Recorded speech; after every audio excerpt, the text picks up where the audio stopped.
ఎప్పుడు లేనని వర్షాలు. నేను సూటిగా మీడియా మిత్రులను అడుగుతున్నా, చిన్న వర్షం వస్తే హైదరాబాద్ అంతా మునిగిపోయేది, ఇండ్లన్నీ నీళ్ళలో కొట్టుకపోయేది, టీవీలు ఫ్రిడ్జులు మంచాలు పేదోళ్ళు ఏడ్చేది.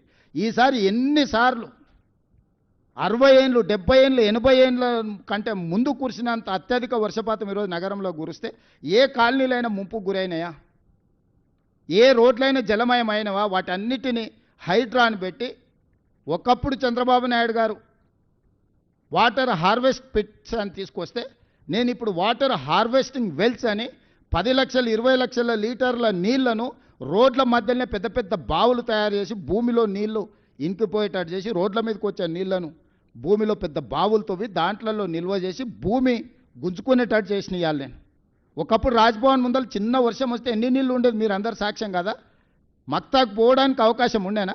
ఈనాడు ఆఫీస్ దగ్గర కేసీపీ గెస్ట్ హౌస్ దగ్గర ఎన్ని నీళ్ళు ఉండేటివి? సచివాలయం ముందర ఎన్ని నీళ్ళు ఉండేది? వీళ్ళు కొత్త కట్టిన సచివాలయం కూడా రాగానే నీళ్ళలో మునిగిపోలే. ఇవాళ ఎక్కడైనా ఇంత పెద్ద వర్షం వస్తే ఎక్కడైనా నీళ్లు నించున్నాయా?